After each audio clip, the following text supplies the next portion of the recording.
October 14th, 1066. It's a date that changed everything. On one single bloody day, the entire fate of England was decided. We're talking about the Battle of Hastings, a massive clash of kings and cultures that would literally forge a new nation. Okay, let's just jump right into the heart of the action with this incredible image. It's from the Bale Tapestry, and it shows the climax of our whole story, stitched almost 1,000 years ago. See that inscription? Harold Rex Interfectus Est. King Harold is killed. The fall of one man, and with him, the end of an entire era for England. But how did it all come to this? I mean, how did one fight on one hill so long ago manage to completely change the English language, its government, its entire culture, forever? Well, that's the big question we're going to unpack right now. You know, our story doesn't actually start with a sword. It starts with a deathbed, and a crown left dangerously, tantalizingly vacant. So it's January 5th, 1066, and King Edward the Confessor dies. Now here's the kicker. He has no children. In an age of dynasties, a childless king is like a spark in a barrel of gunpowder. It just creates this massive power vacuum right at the very top. And boom, immediately, three incredibly powerful men step up to claim the prize. First, you've got Harold Godwinson. He's the most powerful earl in England, and an English council quickly elects him king. But then, across the English Channel, you have William, Duke of Normandy, who is absolutely furious. He claims the old King Edward had actually promised the throne to him. And finally, sailing down from the north is the fearsome Viking king, Harald Hardrada of Norway. Three claimants, one throne. You just know this is not going to end peacefully.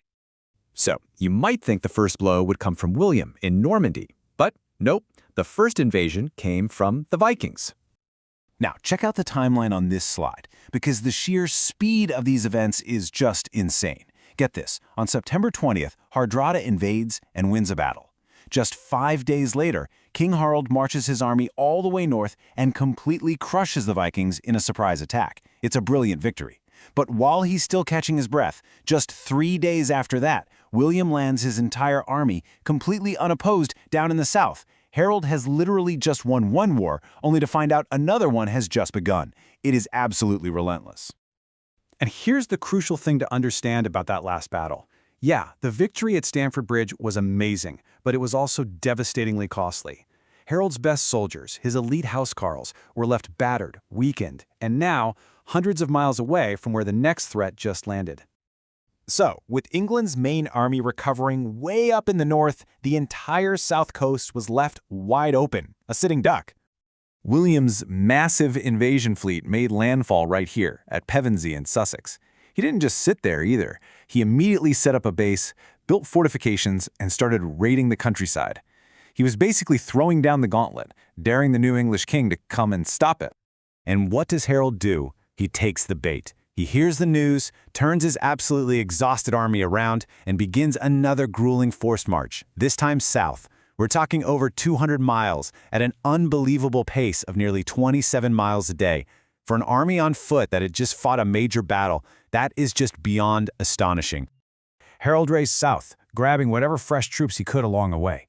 And on the morning of October 14th, he finally confronted William on a ridge near a small town called Hastings. This was it. The final showdown was about to begin. So the two armies that line up are like a study in contrasts. On one side, you had the English. They're an old-school Germanic-style force, almost all foot soldiers, fighting behind a massive, interlocking shield wall. Very tough. But the Normans? They're a whole different beast. They are a modern, combined arms force. That means they've got archers to rain down arrows from a distance, infantry to fight up close, and, this is the game changer, heavily armored knights on horseback to deliver the knockout blow. It's really old school versus new school warfare. The battle kicks off around 9 in the morning. The English have the high ground on what's called Senlac Hill, and their shield wall is like a fortress. For hours, Norman archers fire volley after volley, and their knights charge again and again. But they just can't break that English line. It was an absolute brutal stalemate. And this is where we see William's tactical brilliance. His direct attacks are failing, so he orders his knights to try a feigned flight, a super risky move. They charge the shield wall, get beaten back, but this time they pretend to panic and run away down the hill. The English, thinking they've won, make a fatal mistake. They break their amazing defensive formation to chase after them. The second they do, the Norman knights wheel their horses around and just cut the exposed soldiers to pieces. It was a devastatingly clever trick, and they used it more than once to slowly chip away at that unbreakable wall. As dusk started to fall, after nearly 9 hours of nonstop fighting, the battle finally reached its breaking point. And we come back to this, the most pivotal scene. Late in the day, somewhere in the chaos, King Harold fell. His death was the final, decisive blow. It just shattered the English army's will to fight. But how exactly did he die? Well, the famous story everyone knows is an arrow to the eye, right? But when you actually look at the historical sources, it all gets kind of murky. The Bayeux Tapestry itself is ambiguous. Is it the guy with the arrow or the guy being cut down by the sword? Other accounts say he was hacked to pieces by knights. One even claims William himself did it, which is pretty unlikely. My favorite account, though, just says that in the press of battle and all that confusion, nobody really knew for sure. His death is just lost in the fog of war. With the king dead on the field, the battle was over. But a whole new, transformative chapter in England's history was just beginning. Not just Harold, but his 2 brothers also lay dead on the battlefield. With its entire leadership completely wiped out, the English army just disintegrated. William the Conqueror was victorious, and he began his march on London. This one victory at Hastings is what kicks off the entire period we now call the Norman Conquest. And you have to understand, this wasn't just a change of king.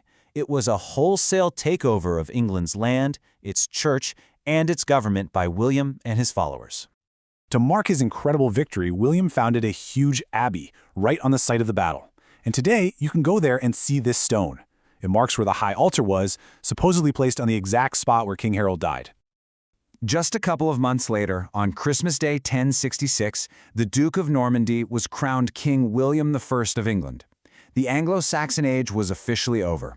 Suddenly, French was the language of the court. A whole new feudal system was put in place, and England's destiny was tied to continental Europe in a way it had never been before. Absolutely everything changed. And it just leaves you with this amazing question to think about.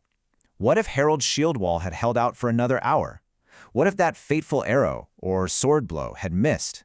How different would England, the English language we're speaking right now, and maybe even the whole world be today?